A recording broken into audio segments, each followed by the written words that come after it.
Alhamdulillahi ala ihsani wa syukru lahu ala taufiqihi wa amtinani wa asyhadu an la ilaha illallah wahdahu la syarika lahu ta'ziman li sya'ni wa asyhadu anna Muhammadan abduhu wa rasuluhu da'ila ridwani. Allahumma salli alaihi wa ala alihi wa ashabihi wa ikhwani. Hadirin hadirat yang dirahmati oleh Allah Subhanahu wa taala.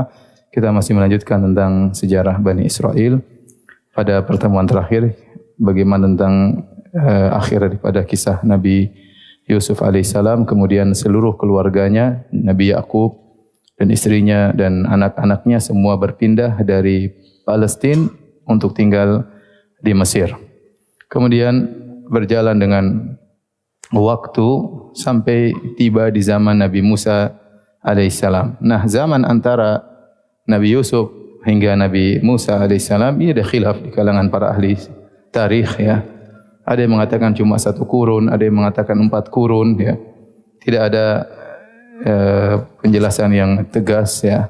Intinya waktu yang cukup panjang antara zamannya Nabi Yusuf sampai Nabi Musa alaihissalam. Maka kemudian bergantilah pemerintahan dari suku Heksos menjadi suku Akbat. Sebagaimana pernah kita jelaskan pada pertemuan sebelumnya bahwasanya di zaman Nabi Yusuf yang memimpin adalah Al-Malik, raja. Jadi dia dari suku Heksos.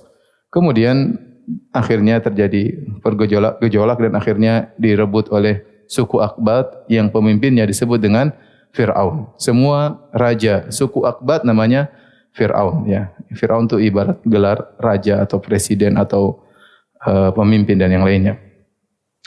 Seperti pemimpin Mesir namanya Fir'aun, pemimpin Romawi namanya Kaisar ya.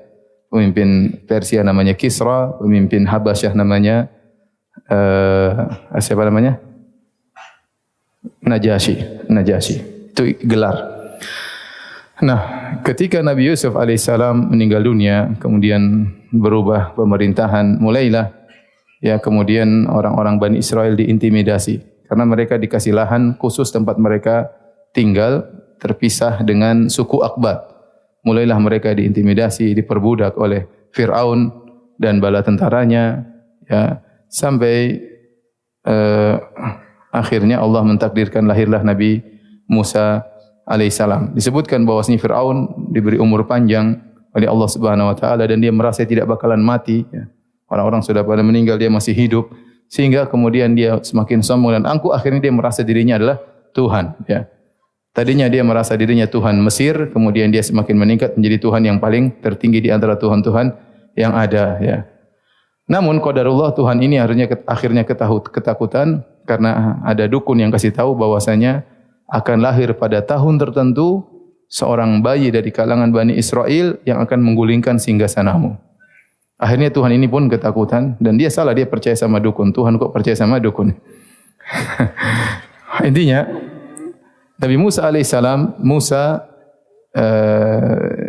bin Imran ya alaihissalam punya kakak namanya Harun bin Imran. Satu bapak, satu ibu. Musa dan Harun adalah 2 saudara kandung. Hanya saja Harun kakaknya Nabi Musa. Dia lahir sebelum Nabi Musa alaihissalam. Dan dia selamat. Dia lahir sebelum tahun yang ditentukan akan lahir tokoh yang akan menggulingkan singgasana Fir'aun. Maka tatkala Fir'aun tahu bahwasanya pada tahun tertentu akan lahir seorang anak yang akan menggulingkan singgasananya, ya, maka dia pun menyuruh anak buahnya untuk mencatat seluruh wanita-wanita yang hamil, ya, untuk ditunggui kalau lahir, ya, disensus oleh anak buah Fir'aun.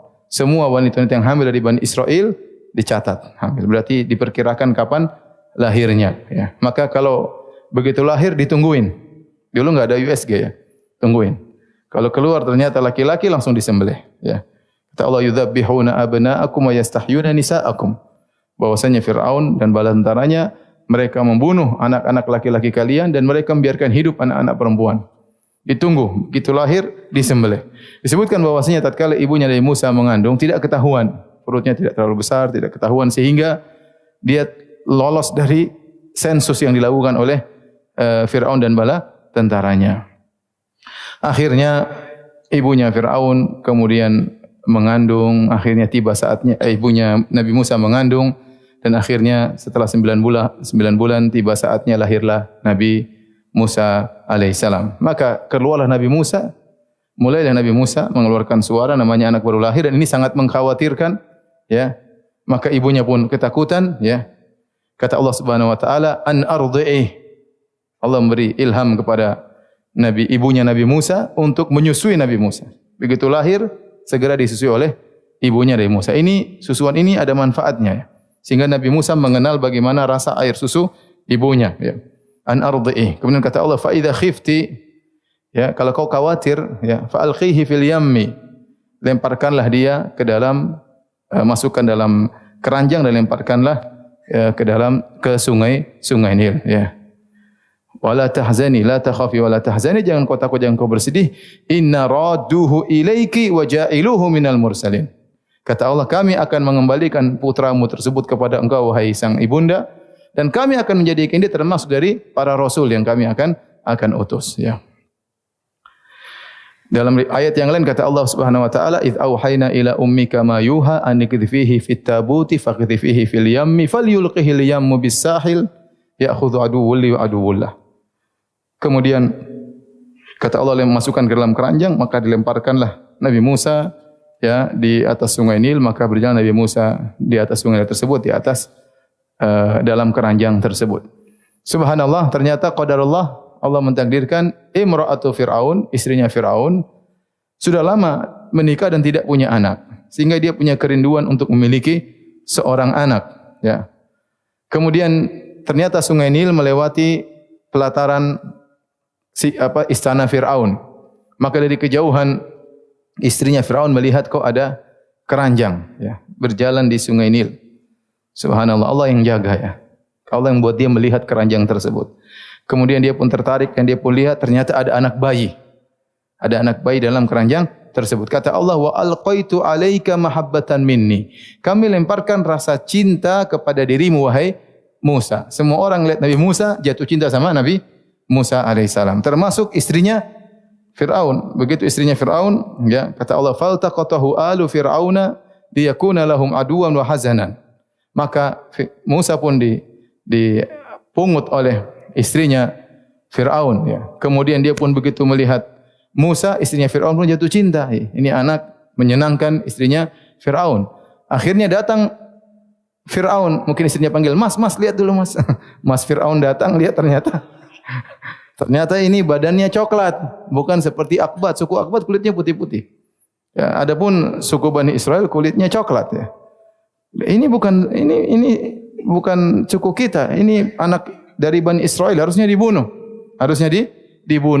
Tapi apa kata istrinya Fir'aun? Allah abadikan dalam Al-Quran, la taqtuluhu asa ayyam fa'ana aw nattakhidahu walada, ya.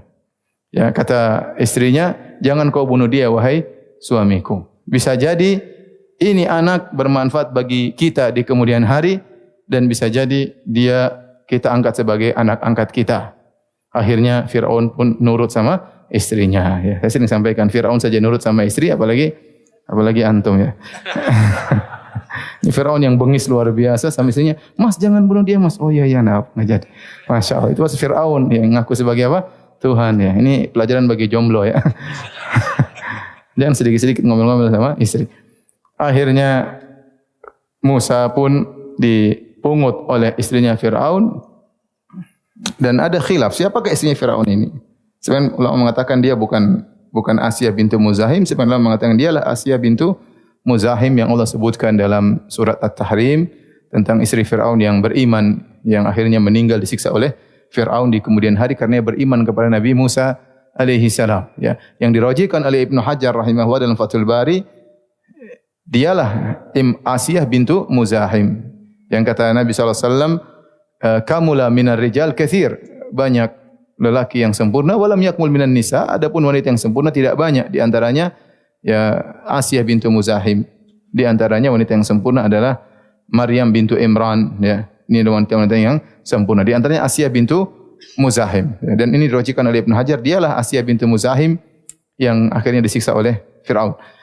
Intinya diambillah Musa, si kecil Musa, mulailah Fir'aun juga sayang karena Allah mengatakan wa alqaitu alaika mahabbatan minni. Akhirnya istrinya Fir'aun sayang, Fir'aun juga sayang, enggak punya anak diangkat jadi anak angkat. Tetapi Musa ternyata nangis. Musa ternyata nangis.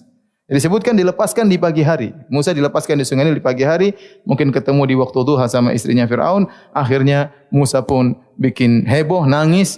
Dicarilah ibu-ibu untuk nyusui Nabi Musa. Datanglah seorang wanita nyusui, kemudian Nabi Musa enggak mau, enggak enak. Datang lagi yang lain enggak enak. Makanya Allah suruh pertama kali an ardhi, susuin apa? Musa. Sehingga Nabi Musa sudah hafal rasa susu ibunya ya. Ini lain, enggak mau. Nabi Musa enggak mau. Mereka bingung, kata Allah, wa harramna alaihil maradhi'a min qabl. Kami jadikan Musa tidak bisa nyusu dari wanita manapun kecuali ibunya. Maka datang wanita berbondong-bondong nyusui karena mungkin dikasih gaji besar sama Fir'aun, ternyata tidak ada yang bisa nyusui Nabi Musa. Akhirnya datanglah kakaknya Nabi Musa, seorang perempuan yang dia dari kejauhan melihat kemana perginya ya. Fabasurat an junubin, dia melihat dari jauh bagaimana keranjang berjalan kemudian diambil oleh istrinya Fir'aun. Akhirnya tatkala heboh wanita-wanita di Mesir tidak bisa menyusui anak angkatnya Tuhan Fir'aun. Akhirnya dia mengatakan, hal adullukum ala ahli baitin yakfulunahu. Ya, maukah aku tunjukkan kepada kalian suatu keluarga yang bisa nyusui anak ini? Subhanallah. Ternyata siapa? Ibunya. Kata Allah, faraja'naka ila ummika kai taqarra ainuha wa la tahzan. Kami kembalikan engkau kepada ibumu agar dia bahagia dan tidak bersedih. Di sore hari atau di siang hari Musa sudah kembali lagi ke pangkuan ibunya. Maka ibunya pun dibayar oleh Fir'aun untuk tinggal di istana, untuk ngerawat siapa? Musa. Jadi subhanallah, ternyata ibunya Nabi Musa ngerawat Musa, anaknya sendiri bahkan dibayar. Bahkan tinggal di istana. Allah punya rencana, tidak ada yang tahu. Mereka tidak sadar bahwasanya ini singa yang mereka rawat akan memakan mereka di kemudian hari ya. Akhirnya Musa hidup ya, dia anak Bani Israel tetapi hidup dalam kemewahan, makannya sehat, jadilah orang yang kuat. Seandainya dia tinggal sama ibunya mungkin makannya sedikit, mungkin sakit-sakitan ya, mungkin hidup dengan ketakutan, tapi Allah mentakdirkan lain. Jika Allah menghendaki sesuatu, maka Allah akan jalankan. Innallaha latifun khabir. Allah latif. Allah jalankan dengan sesuatu yang tidak disadari oleh seseorang. Maka kemudian Nabi Musa pun tumbuh besar, akhirnya menjadi seorang yang kuat, sampai akhirnya terjadi suatu peristiwa. Ya. Di siang hari Nabi Musa ya, berjalan di kota Mesir ala hini ghaflatin min ahliha ya. Tatkala orang-orang sedang tidur siang. Maka dia mendapati dua orang sedang bertengkar. Hadza min syi'atihi wa hadza min aduwih. Ternyata ada seorang dari Bani Israel, dari sukunya Nabi Musa, bertengkar sama satu orang dari suku Aqbat, Qibti, sukunya Fir'aun. Fastaghathahu alladhi min syi'atihi ala alladhi min aduwih. Maka ternyata sukunya Nabi Musa minta tolong, wahai Musa, tolong saya. Nabi Musa terpancing ya, karena ini sukunya ya. Kemudian Nabi Musa pun menyerang lelaki dari suku Qibti tersebut. Ya, fawakazahu Musa faqadha alaih. Nabi Musa pukul orang itu langsung tewas. Nabi Musa ini terkenal sangat kuat. Padahal dia tidak bermaksud untuk membunuh. Mungkin dia dorong tapi saking kuatnya langsung mampus ya. Langsung mampus. Makanya disebutkan waktu Nabi Musa alaihissalam waktu dia mandi, kemudian waktu dituduh dia Bani Israel menuduh dia punya penyakit sekitar kemaluannya, dan akhirnya Nabi Musa mandi di tempat lain.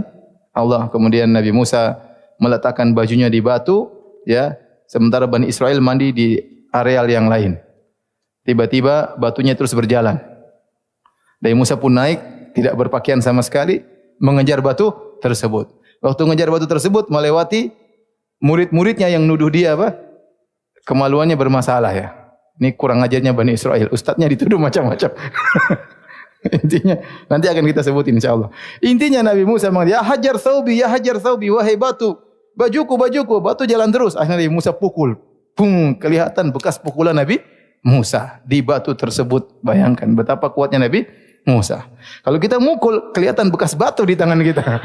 Intinya Nabi Musa kalau mukul orang bisa langsung tewas. Buktinya fawakazahu Musa faqadha alaih. Dia mungkin cuma dorong orang tersebut langsung tewas. Akhirnya dia ketakutan. Kemudian perkara disembunyikan. Nabi Musa pun ya khaifan yataraqab, maka dia pun khawatir. Ini apa? Bagaimana? Memang tidak ada orang sekarang khawatir nanti terjadi sesuatu. Jangan-jangan ini kabar tersebar sampai ke Firaun, ya, akan terjadi masalah. Kemudian keesokan harinya terjadi kasus yang sama. Ya, fa idzal ladzi istansara bil amsi yastasrikhu. Tiba-tiba masalah lagi. Teman Musa yang kemarin ini cari masalah lagi sama suku Kipti yang lain. Mungkin ini Bani Israel yang nakal ya. Jadi cari gara sama sukunya Firaun. Maka kemudian dia minta tolong lagi kepada Musa. Musa berkata, "Innaka lagawiyyun mubin." Kau telah menyesakan saya. Tapi kan minta tolong, akhirnya Musa terpancing lagi. Falamma arada an yabtisha billadhi huwa adu lahuma. Nabi Musa pun datang kepada suku Kipti, mau dia pukul. Ini mati langsung nih kalau kena. Akhirnya suku Kipti ini ketakutan, dia berkata, "Ya Musa, aturidu an tuqtulani kama qatalta nafsan bil ams?" Wahai Musa, kau ingin bunuh saya lagi sebagaimana kau telah bunuh orang kemarin. Berarti berita dia membunuh orang sudah tersebar seantero suku Akbat. Waduh, gawat ini. Dia pikir tertutup kasus ini. Ternyata ini orang pun tahu. Maka dia mengatakan, "Aturidu an taqtulani kama qatalta nafsan bil ams?" Kau ingin bunuh saya sebagaimana kau bunuh orang kemarin? Ya. Akhirnya Nabi Musa bingung mendengar pernyataan tersebut. Tiba-tiba waja'a rajulun min aqsal madinati yas'a. Tiba-tiba ada seorang datang dari tempat yang jauh terburu-buru menuju Nabi Musa. Siapa orang tersebut? Allah tidak sebutkan. Yang penting orang ini menolong Nabi Musa. Kata para ulama, ini contoh bahwasanya seorang berbuat baik tidak harus dikenal. Tidak harus dikenal siapanya. Yang penting apa yang dia bikin. Maka Allah abadikan perbuatannya. Wa jaa'a rajulun, datang seseorang, Allah tidak sebut namanya, siapa dia. Min aqsal Madinah, dari ujung kota, yas'a, berusaha. Ya Musa, innal mala'a ya'tamiruna bika liyaqtuluk. Maka dia mengatakan, wahai Musa, sungguhnya orang-orang sedang berkumpul untuk membunuhmu. Fakhruj, keluarlah kau dari kota ini. Innilaka minan nasihin. Sungguh saya benar-benar menasihati engkau, jangan sampai kau ditangkap dan dibunuh oleh orang-orang Mesir, suku Akbat. Kata Allah, fakharaja minha khaifan yataraqab. Maka Nabi Musa pun ketakutan, dia pun lari dari kota Mesir tanpa persiapan, tanpa bawa bekal, kemudian menempuh perjalanan jauh menuju negeri Madian, tidak bawa bekal, melewati padang pasir, sampai disebutkan dia pun memakan daun-daun yang ada di tengah jalan, di pohonan, ya. Kemudian akhirnya sampailah dia di negeri Madian. Ya, kata Allah Subhanahu wa taala, "Walamma warada ma'a Madyana wajada alaihi ummatan minan nas." Tatkala Musa dalam kondisi lapar, dalam kondisi letih, kemudian dia sampai di negeri Madian, dia dapati sumber air di sana, orang-orang sedang kumpul ngambilin air. Wa wajada min dunihim imra'ataini tadhudan. Dan di antara orang-orang tersebut Nabi Musa mendapati ada dua wanita yang sedang menghalang-halangi kambing mereka. Orang-orang sedang ambil air, dua wanita ini tidak mengambil air. Maka Nabi Musa pun berkata kepada mereka, "Qala ma khatbukuma?" Ada apa dengan kalian? Kenapa kalian di sini? Qala la nasqi hatta yusdira ar-ri'a wa abuna syekhun kabir. Kata mereka berdua, kami tidak bisa mengambil air sampai para laki-laki pergi dulu. Kenapa? Karena bapak kami sudah tua, enggak bisa ngambil air. Fasaqalahuma. Maka Nabi Musa pun ambilkan air buat mereka berdua. Summa tawalla idzal dzil, kemudian dia pun bersandar di bawah sebuah pohon berbaring. Kemudian dia berdoa, Rabbi inni lima anzalta min khairin faqir. Ya Allah, aku butuh kebaikan dari Engkau. Kata para ulama, Nabi Musa lapar ya. Saking laparnya sampai disebutkan badan beliau kelihatan hijau karena terlalu banyak daun yang beliau makan. Perhatian di sini bahwasanya dua wanita ini ya tidak gabung sama laki-laki. Mereka berdua menjauh dan ini menunjukkan mereka tidak suka dengan ikhtilat, percampuran laki-laki dengan perempuan. Dan ini juga menunjukkan bahwasanya penduduk negeri tersebut penduduk yang buruk, harusnya perempuan didahulukan. Mereka tidak peduli dengan dua perempuan tersebut. Harusnya perempuan cuma dua orang, kasih sudah pulang, biar kita yang ngantri. Tapi mereka tidak, mereka biarin perempuan dua tersebut nunggu sampai mereka selesai. Menunjukkan mereka akhlaknya buruk, para penduduk di negeri Madian. Akhirnya Nabi Musa membantu sang wanita, ya. Kemudian Nabi Musa mengambilkan air, ya, disebutkan wanita tersebut hanya mengambil air yang tumpah-tumpah bekas dari sumur tersebut, Kambing mereka minum dari bekas-bekas air yang tumpah-tumpah karena mereka tidak kuat untuk membuka tutup sumur tersebut. Karena tutup sumur tersebut hanya bisa diangkat oleh 6 orang atau 8 orang atau berapa orang. Ternyata Nabi Musa sendirian mengangkat. Disebutkan dalam buku-buku tafsir. Sendirian ngangkat, ngambilin air, tutup lagi sendirian. Yang harus diangkat 6-7 orang bisa diangkat oleh Nabi Musa sendirian. Setelah itu Nabi Musa, dan ini dalil bosnya boleh berbicara dengan wanita kalau ada keperluan, ya, apalagi dalam rangka membantu. Nabi Musa tidak mengharap apa-apa. Kemudian wanita tersebut pergi. Nabi Musa pun berbaring di bawah sebuah pohon, kelaparan, bingung mau minta makan sama siapa. Enggak ada temannya sama sekali. Dia orang asing di situ, ya. Mau WhatsApp siapa? Enggak ada yang di WhatsAppin. Akhirnya tatkala Nabi Musa sedang berbaring, tiba-tiba salah seorang dari dua wanita tersebut datang.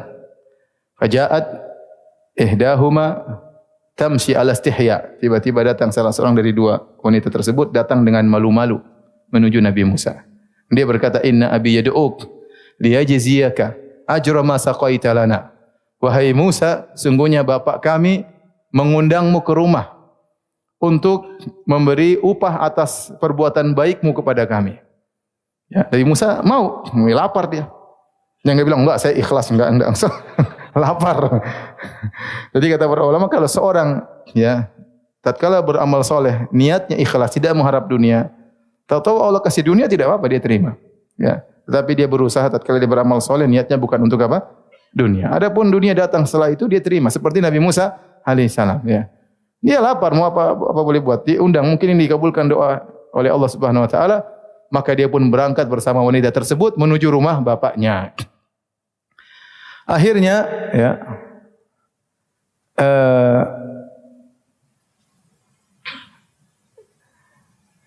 kemudian sampailah di rumah lelaki soleh tersebut. Wa qassa alaihi al-qasas. Kemudian Nabi Musa pun cerita tentang kisah yang dia alami. Maka bapak dua wanita tersebut berkata, ya, la takhaf najauta minal qaumi dzalimin. Jangan kau khawatir wahai Musa, kau sudah selamat dari orang-orang zalim. Artinya Firaun tu di Mesir, ini negeri lain, ini kota lain. Jangan kau khawatir. Selama kau di sini, kau tidak usah takut sama mereka. Akhirnya salah seorang dari dua wanita tersebut berkata, "Ya abati ista'jirhu. Inna khaira man ista'jart al-qawiyul amin." Kata seorang dari dua wanita tersebut, "Ya ayahanda, pekerjakanlah dia. Sungguhnya orang yang terbaik untuk menjadi pekerja adalah al-qawi al-amin, yang kuat dan amin, terpercaya." Dan ini butuh qawi, kuat maksudnya ahli pada bidangnya, amin, terpercaya, amanah. Kalau pekerja terkumpul dua ini, ahli dan amanah, maka pekerjaan akan jalan. Tapi kalau cuma salah satunya enggak jalan. Cerdas, pintar tapi enggak amanah, pintar maling juga. Pintar korupsi, pintar ngambil uang rakyat dan yang lainnya. Sebaliknya kalau amanah tapi bahlul, repot juga. Enggak jalan proyek. Kenapa? Dia enggak punya ilmu untuk menjalankannya. Maka terkumpulkan pada Nabi Musa dua sifat, al-qawi wal amin, al-quwwah wal amanah. Taib, timbul pertanyaan, dari mana perempuan ini tahu Nabi Musa kuat dan amanah? Adapun kuat ketahuan dari ngangkat apa? Tutup sumur. Kuat Nabi Musa, harusnya diangkat 6 orang, diangkat sendiri. Dari mana dia tahu Nabi Musa amanah? Banyak di antaranya Nabi Musa waktu ngobrol sama mereka bukan bicara dengan menggoda, bukan bicara dengan senyum-senyum atau ketawa ketiwi atau yang lainnya. Tidak mengatakan, "Ukhti tinggal di mana, ukhti?" Enggak, ada apa kok di sini? Gitu aja, ngomong to the point, tidak ada urusan kemudian ngalor-ngidur enggak ada. Ada keperluan, selesai, menunjukkan dia amanah. Kemudian di antaranya kata para ahli tafsir juga, waktu Nabi Musa menuju ke rumah mereka, Nabi Musa jalan di depan, itu perempuan jalan di belakang. Nabi Musa tidak ingin perempuan itu di depan, karena kalau di depan dia bisa melihat tubuh wanita tersebut, lengkuk-lengkuk tubuhnya, maka Nabi Musa tidak mau di belakang, dia mau di depan, perempuannya di belakang. Jadi kalau belok kanan, dia tinggal lempar kerikil ke kanan, Nabi Musa belok kanan. Belok kiri, tinggal lempar kerikil ke kiri, ya, sampai tiba di rumahnya. Ini dalil bahwasanya Nabi Musa apa? Amanah. Akhirnya sang bapak melihat ada lelaki soleh, maka dia pun tawarkan untuk menikahi salah seorang putrinya. Inni uridu an unkihaka ihda banatayya hataini ala an ta'jurani thamaniya hijaj fa in atmamta 10 fa min indik. Ya, kata dia, "Wahai Musa, aku ingin menikahkan engkau dengan salah seorang dari dua putriku. Maharnya kau jadi pekerja di ladang kami, penggembala kambing selama 8 tahun. Kalau kau mau 10 tahun juga oke. Subhanallah. Ayyamal ajalain qadait. Ya. Kata Nabi Musa, terserah saya mau 8 atau 10. Namun kata para ulama, bahwasanya Nabi Musa mengambil yang 10 tahun. Maka Nabi Musa pun terima pernikahan tersebut. Maka kerjalah dia menjadi penggembala kambing selama berapa tahun? 10 tahun. Ajib, waktu Nabi SAW berjalan bersama para sahabat, kemudian Nabi melihat sebagian kayu siwak yang bagus. Maka mereka bertanya pada saat, ya Nabi, ya Rasulullah, bagaimana kau tahu siwak ini bagus? Seakan-akan kau pernah tinggal di Badia atau pernah mengembalakan kambing. Kata Nabi, benar, saya pernah mengembalakan kambing. Dan tidak seorang Nabi pun kecuali pasti mengembalakan apa? Kambing. Nabi Musa yang hidup di istana raja, enggak mungkin gembala kambing, enggak mungkin. Dia anak raja. Anaknya Tuhan, bahkan Tuhan Fir'aun Bahlul, ya. Anak raja. Tetapi Allah mentakdirkan dia bakalan menggembalakan kambing. Allah punya skenario sendiri. Akhirnya dia pergi ke Madian dan akhirnya gembala kambing, bahkan cuma bukan setahun 2 tahun, 8 tahun atau 10 tahun. Dia bayar mahar. Ini menunjukkan ikhwan bahwasanya tali pernikahan itu berat, mitsaqan ghalidha, janji yang berat, sampai mahar ditempuh oleh Nabi Musa 10 tahun dalam rangka untuk menunaikan akad nikah tersebut. Kemudian kata para ulama, setelah 10 tahun berlalu, falamma qadal ajal, tatkala sudah selesai 10 tahun, kemudian dia pun rindu untuk pulang ke Mesir. Timbul kerinduan dari Nabi Musa untuk pulang ke Mesir. Mungkin ingat keluarganya, ingat ibunya, ingat kakaknya, kerabatnya semua di sana, maka dia ingin tengok. Dan dia berharap 10 tahun sudah berlalu, semoga kasus sudah ditutup, ya, sudah istilahnya? Dipetieskan, sudah tidak diungkit-ungkit lagi. 10 tahun sudah lama, cukup lama, ya. Akhirnya Nabi Musa berjalan diam-diam menuju ke Mesir, saro bi ahlihi. Maka dia pun berjalan bersama istrinya menuju kota Mesir. Tatkala dia berjalan di musim dingin, ya. Kata Allah, wa hal ataka haditsu Musa idh ra'a naran faqala li ahlihim kuthu inni anastu nara la'alli atikum minha biqabasin aw ajidu 'alan nari huda. Tiba-tiba di tengah perjalanan Nabi Musa merasa kayak ada api dari kejauhan. Istrinya mungkin enggak lihat, tapi dia melihat. Anasa, dia merasa ada api. Dan dia sayang sama istrinya. Dia bilang, kuthi, dalam ayat yang lain, diam kau di sini, ya. Diamlah kau di sini, aku akan ambilkan air. La'allakum akan ambilkan api, la'allakum tastalun, supaya kau bisa merasakan kehangatan. Itu namanya sayang sama istri. Jangan bilang, istri, ambilkan selimut, ya. Ini suaminya yang ambilkan selimut, nyelimutin siapa? Istrinya. Nabi Musa suruh istrinya nunggu, ya, biar dia yang jalan menuju tempat tersebut, khawatir ada apa-apa, dan dia ingin mengambilkan api untuk menghangatkan siapa? Istrinya. Ya, kemudian Nabi Musa pun berjalan, ya. Tiba di sana ternyata ada Allah Subhanahu wa taala. Ya. Kemudian Allah berkata, ya, ataka haditsu Musa idh ra'a naran faqala ahliku inni anastu naran la'ali atikum minha biqabasin aw ajidu 'ala nari huda falamma ataha nudiya ya Musa inni ana rabbuka fakhla'na 'alaika innaka bil wadil muqaddasi tuwa wa ana akhtartuka fastami' lima yuha. Tiba-tiba Allah berbicara kepada Nabi Musa. Dan inilah istimewanya Nabi Musa disebut dengan kalimullah, yaitu Allah berbicara langsung dengan Nabi Musa. Yang kata Allah Subhanahu wa taala, "Ya Musa, inni istafaituka 'alan nasi bi risalati wa bi kalami." Ya Allah, ya wahai Musa, Allah telah memilihmu di antara sekian manusia untuk aku jadikan rasul wa bi kalami, dan aku berbicara langsung dengan engkau. Artinya tidak semua rasul Allah berbicara langsung. Di antara rasul-rasul yang Allah berbicara langsung di antaranya siapa? Nabi Musa, ya. Maka Allah berkata, "Inni ana rabbuka fakhla'na 'alaik." Aku adalah Tuhanmu. Ya, fakhla'na 'alaik, bukalah kedua sendalmu.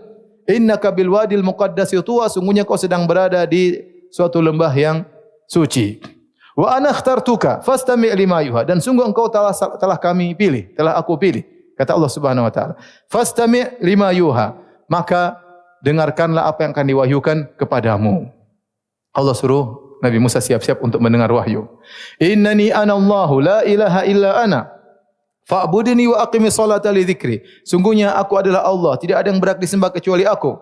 Ya, maka sembahlah aku dan dirikan salat untuk mengingatku. Seluruh anbiya mereka wajib untuk salat. Syariat salat berlaku pada seluruh nabi, ya. Fa'budni wa aqimi sholata li dzikri. Inna sa'ata atiyatun akadu ukhfiha litujza kullu nafsin bima tas'a fala yasuddannaka anha man la yu'minu bihi wattaba'a wa tarda. Kata Allah Subhanahu wa taala, "Wa ma tilka bi yaminika ya Musa." Mulailah Allah bicara Nabi Musa karena Allah ingin mengutus Nabi Musa kepada Firaun, maka Allah ingin siapkan mukjizat kepada Nabi Musa. Mukjizat tersebut berkaitan dengan tongkatnya. Maka Allah berkata, "Wa ma tilka bi yaminika ya Musa." Apa yang ada di tangan kananmu ya wahai Musa? Tentu Allah tahu itu tongkat. Allah berbicara Nabi Musa. Nabi Musa mulai semangat cerita. Qala hiya asaya atawakka'u 'alaiha wa ahussu biha 'ala ghanami wa liya fiha ma'aribu ukhra. Ya Allah, ini tongkat kesayanganku, intinya begitu. Ini tongkat, ini enggak punya harta, cuma punya apa? Tongkat. Qala hiya asaya, ini adalah tongkatku. Atawakka'u 'alaiha, aku bertelekan di atasnya. Wa ahussu biha 'ala ghanami, aku ngurus kambing-kambingku dengan apa? Tongkatku. Wa liya fiha ma'aribu ukhra, dan ada kebutuhan-kebutuhan lain yang aku juga gunakan dengan tongkatku. Setelah Nabi Musa semangat jawab, Allah berkata, "Qala alqiha ya Musa." Lemparkan tongkat itu wahai Musa. Fa alqaha fa idza hiya hayyatun tas'a. Tatkala Nabi Musa lempar, tiba-tiba tongkat tersebut berubah menjadi ular. Dalam ayat yang lain, ya. Falamma ra'aha tahtazzu ka'annaha jan, ya. Tatkala Nabi Musa melihat tongkat tersebut, maka bergerak dengan geliat tongkat tersebut, ular yang bergerak. Apa yang terjadi? Walla mudbiran walam yu'aqib. Nabi Musa langsung begitu lihat tongkat jadi ular, dia langsung balik, dia kabur ya. Jadi bukan mundur, enggak. Langsung balik kabur. Saking takutnya, padahal badannya kuat. Tapi melihat ular besar, Nabi Musa kata Allah, walla itu bukan mundur begini, tapi langsung balik, langsung apa? Kabur saking takutnya. Allah bilang, "Ya Musa, aqbil, wahai Musa, balik kamu sini." La takhaf, jangan kau takut. Innaka minal aminin. Sungguhnya kau termasuk orang-orang yang aman, jangan khawatir. Ya. Kata Allah, khuzha wa la takhaf. Bukan cuma suruh balik, Allah bilang ambil tuh ular. Waduh. Disuruh ambil ular tersebut. Wah, ini sebenarnya ini kata para ulama briefing kepada Nabi Musa. Karena ini mukjizat mau dipaparkan di hadapan Firaun. Kalau Nabi Musa belum latihan, kemudian lempar jadi ular, Nabi Musa kabur, wah, buyar semua ceritanya. Oh, enti aja kabur. Makanya perlu latihan. Semua itu perlu persiapan. Dakwah perlu persiapan. Semuanya perlu. Ya, Nabi Musa aja latihan dulu. Allah kasih latihan. Ya. Khudha wa la takhaf. Sanu'iduha siratahal ula. Ambil itu tongkat, jangan kau takut. Kami akan ulangi lagi kejadian ini. Saat kau bertemu dengan siapa? Fir'aun. Kemudian kata Allah, "Watmum yadaka ila janahika takhruj bayda'a min ghairi su'in ayatan ukhra." Masukkan kau ketakutan, masukkan tanganmu di dadamu. Kau akan keluarkan bayda berwarna putih, ayatan ukhra. Dan dia tubuhnya bercoklat, tapi keluar seperti cahaya. Ini adalah mukjizat yang kedua yang akan kau paparkan di hadapan Fir'aun. Kemudian kata Allah Subhanahu wa taala, "Idhhab ila fir'auna innahu tagha." Wahai Musa, kau seorang rasul, pergilah kepada Fir'aun, sungguhnya dia telah melampaui batas. Wah, ini ujian berat. Nabi Musa ini kabur dari Fir'aun. Sekarang suruh balik kepada siapa? Fir'aun. Oh, dia ini kabur selama ini. Sekarang suruh balik kepada Fir'aun. Tapi karena yang perintah Tuhan, Nabi Musa mau apa lagi? Maka dia mengatakan, ya Allah, aku takut. Apa qataltu minhum nafsan wa akhafu ay yaqtulun. Inni qataltu minhum nafsan wa akhafu ay yaqtulun. Ya Allah, aku telah membunuh salah seorang dari mereka dan aku khawatir mereka bunuh aku. Nabi Musa takut atau tidak? Takut. Maka Nabi Musa pun berdoa kepada Allah dengan doa yang masyhur, Rabbi shrah li sadri wa yassir li amri wahlul 'uqdatam min lisani yafqahu qawli. Artinya, ya Allah, lapangkanlah dadaku. Wa yassir li amri, mudahkanlah urusanku. Yang paling penting dada itu lapang. Apapun yang terjadi kalau dada itu lapang, mudah untuk dihadapi. Baru kemudian Nabi Musa minta permintaan kedua, wa yassir li amri. Yang pertama, lapangkan dadaku. Yang kedua, mudahkan urusanku. Wahlul 'uqdatam min lisani, hilangkan kekakuan dari lisanku. Nabi Musa tidak pandai ngomong. Ya. Dia tidak pandai ngomong, tidak seperti Harun, ya. Maka dia minta hilangkanlah kekakuan dari lisanku. Yafqahu qawli, agar mereka bisa paham dengan apa yang aku ucapkan. Kemudian dia berkata, waj'alli waziran min ahli.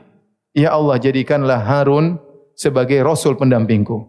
Jadikanlah pembantu dari keluargaku, Harun akhi, yaitu Harun saudaraku, kakakku. Usdud bihi azri, jadikanlah dia untuk menguatkan aku. Wa asyrikhu fi amri, dan sertakanlah dia dalam urusanku, jadikanlah dia seorang rasul. Kai nusabbihaka katsira. Bukan apa-apa ya Allah agar kami bisa bertasbih kepada Engkau dengan sebanyak-banyaknya. Bukan untuk dunia, bukan untuk jadi raja, bukan untuk jadi penguasa dunia. Bantulah, kirimlah Harun bersamaku, kai nusabbihaka katsira, agar kami bisa bertasbih kepada Engkau dengan tasbih yang banyak. Wa nadhkuruka katsira, agar kami bisa berzikir kepada Engkau dengan zikir yang banyak. Innaka kunta bina basira. Sungguhnya Engkau selalu memandang kami, melihat kami. Kata Allah, qala qad utita su'laka ya Musa. Permintaanmu dikabulkan. Makanya kata para ulama, tidak ada seorang saudara paling berjasa kepada saudaranya seperti jasa Musa kepada Harun. Seperti jasa Musa kepada Harun. Karena dengan sebab permintaan Musa, Harun jadi rasul. Dan ini menunjukkan Nabi Musa benar-benar memiliki kedudukan di sisi Allah. Makanya Allah mengatakan, wa kana indallahi wajiha. Bahwasanya Musa itu seorang yang memiliki kedudukan di sisi Allah Subhanahu wa taala. Buktinya dia minta syafaat, memberi syafaat kepada saudaranya. Bukan cuma dijadikan orang soleh, dijadikan rasul, Allah kabulkan. Betapa sering kita berdoa, ya Allah jadikanlah anakku anak soleh, enggak soleh-soleh. Ya Allah jadikanlah suamiku rajin ke masjid, enggak ke masjid-masjid, masih saja ngerokokan, main gaple, kemudian nonton macam-macam, enggak berubah-berubah. Betapa sering kita berdoa kepada Allah, ya Allah istriku jadikanlah dia lemah lembut, jangan suka ngomel, tetap saja ngomel. Bayangkan Musa berdoa bukan cuma bilang ya Allah jadikan Harun jadi orang soleh, tidak. Ya Allah jadikan Harun jadi apa? Rasul. Masya Allah. Kata Allah jadi. Masya Allah. Qala qad utita su'laka ya Musa, telah diberikan permintaanmu, dikabulkan permintaanmu wahai Musa. Dalam ayat yang lain kata Nabi Musa alaihissalam, wa akhi Harun huwa afsahu minni lisana. Ya. Dan adapun Harun saudaraku lebih pintar ngomong. Jadi lebih fasih daripada aku. Jadi Nabi Musa maksudnya Harun ini dipanggil jadi rasul supaya nanti mereka berdua berjalan. Nah, nanti yang jadi juru bicaranya Harun. Yang jadi juru bicara siapa? Harun. Itu rencananya Nabi Musa. Kata Allah, qala qad utita su'laka ya Musa, telah dikabulkan permintaanmu wahai Musa, wa laqad mananna 'alaika marratan ukhra. Dan sungguh kami telah memberikan engkau kenikmatan-kenikmatan yang lain sebelum ini. Jadi dalil bahwasanya ya, betapa banyak kenikmatan yang Allah berikan kepada kita yang kita tidak minta dan ternyata Allah berikan karena Allah tahu kita perlu dengan kenikmatan tersebut. Di antaranya kisah Musa. Waktu Nabi Musa minta nikmat-nikmat tersebut, lapangkan dada, mudahkan aku untuk berbicara, jadikan Harun sebagai rasul. Allah mengatakan, "Wa laqad mananna 'alaika marratan ukhra." Sungguh kami sebelumnya telah memberikan engkau kenikmatan wahai Musa. "Its auhayna ila ummika." Ingatkah waktu kau masih kecil kau tidak tahu, kau belum bisa minta apa-apa, belum bisa berdoa, tapi Allah selamatkan siapa? Musa. Allah selamatkan oleh ibunya, disuruh taruh di keranjang, disuruh dilepaskan di sungai Nil. Allah yang menjadikan istrinya Fir'aun suka sama kamu. Allah yang menolong, Allah yang padahal itu semua tidak pernah Musa minta. Oleh karenanya, nikmat yang tidak kita minta yang Allah berikan kepada kita lebih banyak daripada nikmat yang kita minta. Kalau kita minta belum tentu Allah kabulkan karena Allah tahu mungkin tidak pas buat kita atau belum saatnya sekarang dikabulkan. Tetapi Allah kasih kita nikmat banyak yang tidak kita minta karena Allah tahu itu saatnya kita membutuhkan nikmat tersebut yang sesuai dengan kondisi kita. Maka akhirnya Harun pun menjadi rasul ya. Kata Allah, "Idhhaba ila fir'auna innahu tagha." Pergilah kalian berdua kepada Firaun, sungguhnya dia telah melampaui batas. Faqula lahu qawlan layyinan la'allahu yatadhakkaru aw yakhsha. Ucapkanlah kalian berdua kepada Firaun dengan kata-kata yang lembut ya, la'allahu yatadhakkaru aw yakhsha. Siapa tahu dia mengambil pelajaran, siapa tahu dia sadar. Qala inna rabbana innana nakhafu ay yafruta alaina aw ay yatgha. Lagi-lagi Musa dan Harun berkata, ya Rabb kami khawatir Firaun ini berbuat zalim kepada kami. Dia bengis, dia jahat dan yang lainnya. Kata Allah, la takhafa innani ma'akuma asma'u wa ara. Jangan kalian berdua khawatir, sungguhnya aku selalu bersama kalian, aku melihat kalian berdua dan aku mendengar kalian berdua. Ya. Fa'tiyahu faqula inna rasula. Katakanlah kepada Firaun bahwasanya kami adalah utusan Allah Subhanahu wa taala. Maka akhirnya berangkatlah Musa dan Harun menuju Fir'aun, bertemulah dengan orang yang ditakuti oleh Nabi Musa, ketemulah Nabi Musa dengan Fir'aun, yang harusnya jadi juru bicara siapa? Harun. Kenyataannya yang ngomong ternyata Musa. Jadi terkadang orang gitu kurang pede, begitu tiba pede. Itulah. Ternyata Allah sudah kabulkan permintaan Nabi Musa, sehingga Nabi Musa akhirnya yang debat dengan Firaun bukan Harun. Yang debat dengan Firaun adalah siapa? Musa alaihissalam. Dan Allah abadikan perdebatan tersebut yang indah tersebut dalam surat Asy-Syu'ara,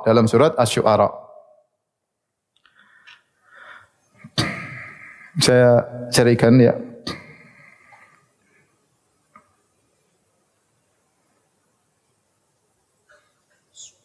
Surat ke-26 ya. Dalam ayat yang lain ya, benar-benar lihat ayat 17, ayat 16, ayat 17.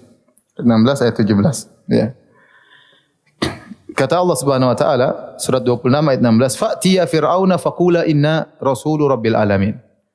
Datanglah kalian berdua kepada Firaun dan sampaikanlah bahwasanya kami berdua adalah utusan penguasa alam semesta ini. An arsil ma'ana bani Israel. Lepaskanlah bani Israel kepada kami. Jangan kau belenggu, jangan kau perbudak, jangan kau siksa, biarkanlah mereka pergi bersama kami. Jangan disiksa bani Israel. Maka Firaun berdebat dengan Musa. Ingat di sini Allah menyuruh Musa berkata dengan kata-kata yang apa? Yang lembut. Karena masing-masing kita berbicara dengan orang itu punya kedudukan. Kalau dia raja, kalau dia presiden, kalau dia penguasa, tidak boleh dengan kata-kata kasar. Tujuan kita agar dia sadar, agar dia menjadi lebih baik. Dan ini tidak ada yang lebih jahat daripada Fir'aun. Ya. Itu pun Nabi Musa disuruh untuk berkata-kata yang baik. Ya. Karena yang dihadapi adalah Fir'aun. Jadi masing-masing orang ada cara kita berbicara dengannya.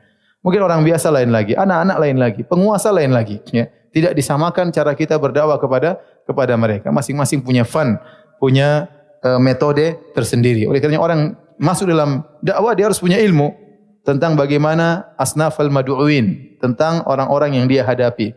Tidak sama dia berhadapan dengan anak SD, dengan anak SMP, dengan orang baru sadar, orang baru hijrah, dengan orang yang sudah lama, penguasa, orang biasa, bos, orang miskin, semuanya ada caranya dalam menghadapi mereka. Tidak boleh dipukul rata. Jangan dikatakan yang penting sampaikan dalil selesai. Enggak. Allah tidak mengatakan, "Wahai Musa, sampaikan saja. Kalau mati tidak apa-apa." Enggak. Allah mengatakan, sampaikan kata-kata yang baik. Siapa tahu dia sadar. Siapa tahu dia sadar. Karena tujuan kita berdoa bukan untuk hanya sekedar menyampaikan hujah, selesai urusan. Yang penting saya sudah sampaikan hujah di hadapan Allah. Tidak. Tujuan kita dakwah agar terjadi kebaikan. Nah, harus ada metode yang ditempuh. Perlu persiapan. Bagaimana berhadapan dengan orang penguasa misalnya. Taib. Mulailah ketemu Nabi Musa dengan Fir'aun ditemani Harun. Ternyata pembicaraan terfokus antara Fir'aun dengan Musa. Karena jadi masalah Musa. Harun ini cuma orang biasa, diangkat menjadi Rasul. Yang anak angkat siapa? Musa. Yang selama ini hidup mewah di istana Fir'aun siapa? Musa. Yang selama ini dicintai oleh Fir'aun siapa? Musa. Allah menjadikan Fir'aun sayang kepada Musa. Semuanya Musa. Fokus kepada Musa. Maka tidak pantas Harun untuk yang berbicara. Berbicara harus siapa? Musa. Maka lihat Fir'aun pintar bicara. Fir'aun ini pintar ya. Dia berkata, "Alam nurabbika fina walidan, walabista fina min umrika sinin." Wahai Musa, kau mau dakwai saya? Bukankah dulu kau anak angkatku? Saya yang mentarbiah kamu, saya yang merawat kamu tatkala kau masih kecil, ya. Walabista fina, dan kau hidup lama bersama kami di istana kami. Ya. Jadi Fir'aun mengungkit kebaikannya. Azan ya. Taib azan aja. Atau kita tunda ini lah. Ini panjang ya. Yang mau bertanya saya persilakan. Taib ini banyak pertanyaan. Ustadz kalau boleh usul mohon buat kajian rutin Ahad pagi di Masjid Nurul Iman Blok M. Membahas kitab-kitab karya Ustadz seperti kitab Tauhid ya. Nanti ditampung. Mudah-mudahan ada kesempatan. Pertanyaan berikutnya, bagaimana proses pembicaraan Allah Subhanahu wa taala dengan Nabi Musa? Apakah melalui media atau yang lainnya? Mohon detailnya Pak Ustaz. Ya, Allah berbicara langsung dengan Nabi Musa tanpa melalui malaikat, ya. Kalau melalui malaikat maka itu tidak spesial bagi Nabi Musa alaihissalam, ya. Makanya kan Allah mengatakan wa kallamallahu Musa taklima. Dan Allah berbicara dengan Nabi Musa dengan pembicaraan yang sungguh-sungguhnya. Kalau orang ngerti bahasa Arab tahu taklima di situ adalah masdar untuk menekankan, litakid untuk menekankan. Kalau kita artikan dalam bahasa Arab, wa kallamallahu Musa taklima, sungguh benar-benar Allah berbicara dengan Nabi Musa. Kalau ternyata Allah berbicara lewat malaikat, Allah berbicara lewat pohon misalnya, atau burung yang mengantarkan bicaraan Allah, makanya tidak disebut dengan berbicara dengan sesungguh-sungguhnya. Ya, maka Musa menjadi spesial karena Allah berbicara langsung dengan Nabi Musa. Makanya tatkala Nabi Musa merasa kelezatan berbicara dengan Allah, Nabi Musa ingin lihat Allah. Makanya Nabi Musa mengatakan, Rabbi arini anzur ilaik, ya Allah aku ingin lihat engkau. Ya, aku ingin lihat engkau. Karena kata para ulama, Nabi Musa rindu ingin bertemu dengan Allah, sudah dengar bicaranya, ingin lihat zat Allah Subhanahu wa taala, tapi kata Allah, kau tidak mampu melihatku. Nabi Musa kemudian pingsan tatkala tajalli Allah Subhanahu wa taala. Pertanyaan berikutnya, ibunya Nabi Musa pada waktu disuruh menghanyutkan Nabi Musa ke Sungai Nil melalui mimpi atau dalam keadaan sadar? Wallahu alam bisawab. Apakah melalui mimpi, ilham, atau dengan bisikan, atau dengan mengutus malaikat? Ya, tidak dijelaskan secara detail oleh Allah Subhanahu wa taala. Yang jelas ibunya Nabi Musa bukanlah seorang nabi perempuan. Sama seperti Maryam, Isa bin Maryam. Maryam juga didatangi oleh malaikat apa? Jibril. Ya. Tetapi tidak menjadikan Maryam sebagai nabi perempuan. Karena nabi tidak ada perempuan. Nabi cuma apa? Laki-laki. Illa rijalan. Tidaklah kami mengutus kecuali para lelaki. Adapun proses bagaimana dia mendapatkan ilham dari Allah, apakah dengan mimpi ataukah ada suara ataukah lewat malaikat, wallahu alam bisawab, tidak dijelaskan dengan detail. Apakah berdosa jika tidak bermazhab? Ya, sekarang kalau kita lihat mazhab itu muncul belakangan, ya, mazhab Hanafi, mazhab kemudian mazhab Maliki, kemudian mazhab Syafi'i, baru mazhab Hambali. Kemudian orang-orang yang hidup sebelum Imam Abu Hanifah, bukankah mereka semua tidak bermadhab? Tabi'in, para sahabat, apakah mereka berdosa? Jawabannya tidak. Jawabannya tidak. Kemudian setiap imam madhab tersebut tidak pernah mengharuskan untuk bermadhab kepada dia. Oleh karenanya Abu Hanifah tidak pernah mewajibkan murid-muridnya untuk bermadhab kepada Imam Abu Hanifah. Imam Malik pun demikian, tidak pernah mewajibkan murid-muridnya untuk bermadhab kepada Imam Malik. Bahkan Imam Malik masyhur dengan perkataannya, kullun yu'khadhu min qawlihi wa yurad. Semua orang boleh diambil perkataannya dan boleh ditolak. Ila sahibah hadzal qabr, kecuali Muhammad sallallahu alaihi wasallam yang perkataannya harus diambil. Oleh karenanya di antaranya murid Imam Malik adalah Imam Syafi'i. Imam Syafi'i berguru kepada Imam Malik dan berguru kepada muridnya Abu Hanifah. Dia berguru kepada Muhammad bin Hasan Asy-Syaibani, salah seorang murid dari Abu Hanifah yang masyhur, yaitu di antaranya Muhammad bin Hasan Asy-Syaibani. Kemudian dia berguru juga kepada Imam Malik, maka kemudian Imam Syafi'i membuat madrasah baru, mazhab baru. Dia tidak buat, tetapi dia jadi guru yang baru dengan metode ilmu yang baru sehingga jadilah mazhab apa? Syafi'i. Apakah dia tidak taat sama Imam Malik? Karena Imam Malik memang tidak pernah menyuruh dia harus ikut saya, tidak ada. Di antara murid Imam Syafi'i namanya Imam Ahmad bin Hanbal. Imam Ahmad bin Hanbal juga tidak ngekor kepada Imam Syafi'i. Buktinya muncullah mazhab baru namanya mazhab apa? Ahmad bin Hanbal. Berarti Imam Syafi'i tidak pernah menyuruh muridnya untuk harus ikut sama dia. Buktinya Imam Ahmad punya mazhab tersendiri. Dan ternyata mazhab bukan cuma 4, ada mazhab Zahiriyah, ada mazhab Abu Thawr. Dan dahulu banyak ulama yang masing-masing mewakili mazhab. Seperti sering dinukil ucapan mereka oleh Imam Abu Isa At-Tirmidzi dalam Sunan Tirmidzi. Ada pendapat Ishaq bin Rahuya, gurunya Imam Bukhari. Kemudian ada Sufyan bin Uyainah, ada mazhab Tsauri. Dinukil masing-masing ini. Itu kedudukan mereka sama dengan Syafi'i, dengan Ahmad, dengan Malik. Semuanya sama, tetapi mereka ini muridnya tidak mengembangkan ilmu mereka.